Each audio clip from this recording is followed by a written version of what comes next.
Hi ladies, it's me Johnnie. I'm coming back finally to do a video with you guys.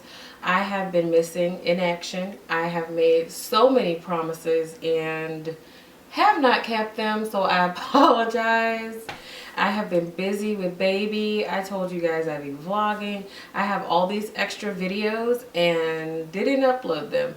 Nothing's wrong with the internet. I'm just being lazy.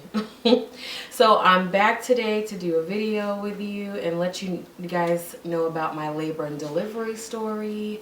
So let's just get straight into it. So I had Cara early, 31 weeks early, to I had preeclampsia. So they delivered her 31 weeks, 5 days, and she went straight to the NICU. They did put me under, but let me just get into all the details. So they admitted me into the hospital for preeclampsia 2 weeks before she came, and my last blood pressure that they took was like 189 over, I think it was like 94. So they kind of freaked out and admitted me and monitored the baby for like 3 days straight. I was on the monitor for 3 days straight, and I couldn't get off of it unless I went to the bathroom or I wanted to go walk around for a second. So after that, it was about 7 o'clock at night, and I went to the bathroom and I felt really sharp pains in my region down there. So I pushed the emergency to come help me, and a swarm of nurses and one doctor came in, picked me up, put me in the bed, and they monitored my blood pressure, and it was skyrocket high. I don't even know how high it was. It just said, oh my God. And they sent, I was in antepartum at the time, and that's where they put women that are on bed rest that need to be in the hospital just in case they need to deliver immediately. And they took me to labor and delivery, and they hooked me back up to the monitors. They ran me down there, but they hooked me back up to the monitors, and then they monitored me there. They gave me a blood pressure pill. While I was in antepartum, they were trying to give me blood pressure meds, but I noticed that Cara wouldn't move a lot when I was on blood pressure meds. So I refused to take the blood pressure meds, and they just monitored me because I was high, but I wasn't as high as I was when I first got in there. And I refused to take them, but then I accepted it when they took me to labor and delivery because they were just like freaking out. They said it was really high. So I took it, and then she chilled out as usual. When I was on the blood pressure meds, she wouldn't move. And then they put her on the monitor, and then I started having contractions. And they let me labor for about 3 hours. No, about 2 hours. And with every contraction, Cara's heart rate started dropping. Like it would go to like 40. So they rushed me into emergency C-section. They waited as long as they could because they knew the risks of having like SP and having developmental and brain issues because she was being born so early. So they kept warning me, and I said, look, I know that this baby's viable, and I know she's going to be perfectly fine. So I signed the release form, and they took me off to emergency C-section. They tried to do it was like 8:30 when they did that. And it was, I think it wasn't a general. They just kept me awake. They wanted to keep me awake. And the lady stuck me 3 times, and I still could feel it. They even did the little cold test. They did the sharp pin. They tell me if you can feel this, does it hurt? And every single time they stuck me with it, it hurt. And then they gave me like a whole bunch of the medication. I think it's fentanyl is what they use back there. But they gave me that medication, and then afterwards I guess they were prepping me to have surgery because they were monitoring the baby. This whole time they had me on the baby on the heart monitor. The nurse was following me and holding it up to my stomach while I was on the surgery table to keep the baby's heart rate on monitor, to make sure the baby's heart rate wasn't dropping steadily, but it was. So they were moving kind of fast, and after about the third try, they decided, okay, we're gonna put you under because it's not working. What prompted them to do that is when they put those surgical clips on my stomach, and it felt like they cut me.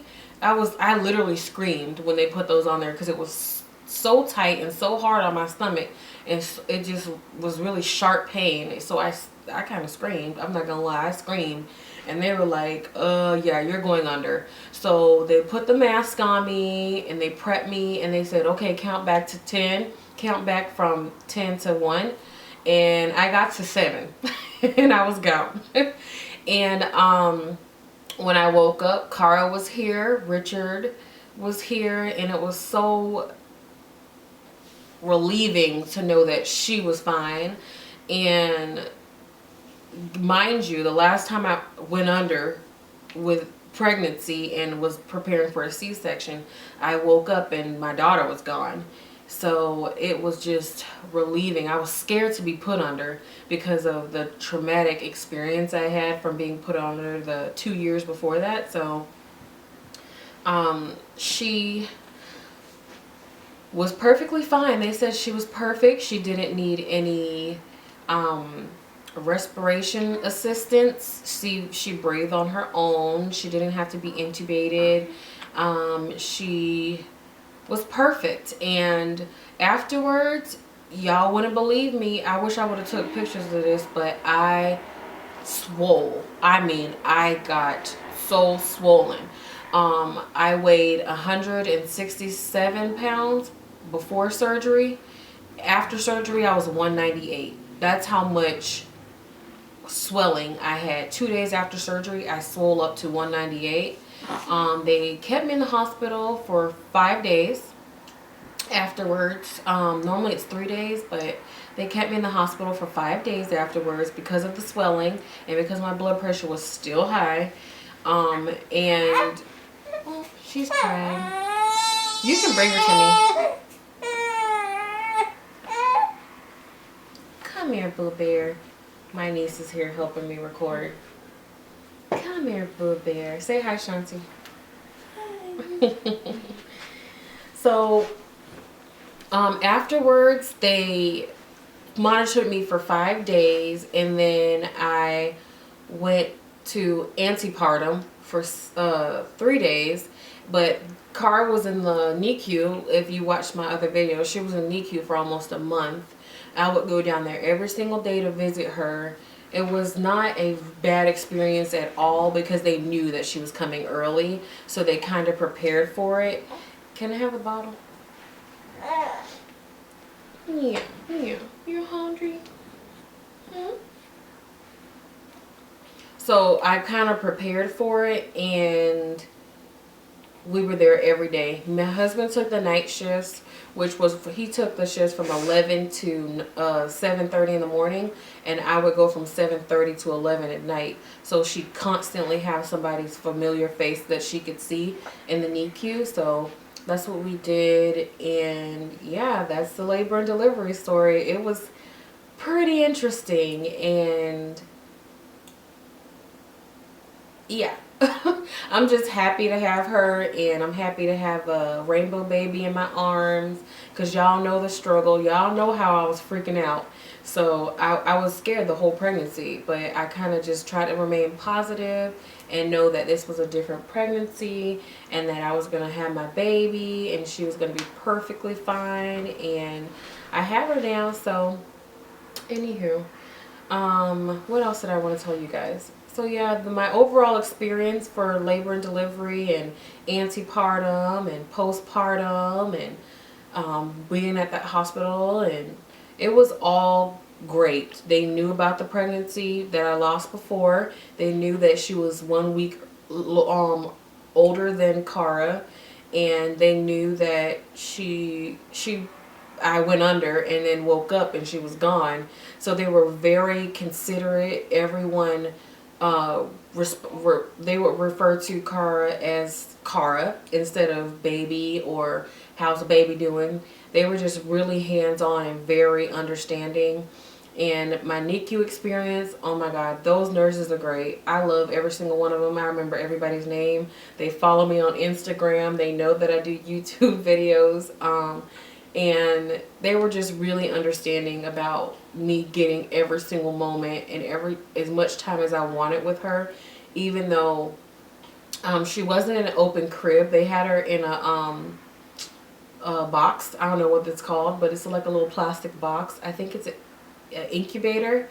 Yeah. And they put her under. They had her in there until she was 3 weeks old, and then they took her out when she passed her temperature test to be able to hold her temperature. But before that, they let me hold her as much as I wanted to, even though they were supposed to only let me hold her for an hour a day because they wanted to make sure she could regulate her own temperature. But they let me hold her as long as I wanted to because they knew my situation, so I was really grateful about that. So yeah, I'm gonna do another video to introduce you guys to Cara in a few minutes. So this video is ending. Yeah, again, I apologize about everyone expecting videos and saying I'm going to do the video home, but I decided, I did record a video on the way home, but I decided to just have that for us and like not to share that special moment with us. So everything shouldn't be like posted, you know what I mean? So hopefully y'all understand. But I'm going to come back and do a video after this introducing you guys to Cara and letting you know about her 3-month baby update, let you guys know what happened from birth till 3 months. So I'll see you guys in a little bit. I'll talk to you later. Bye.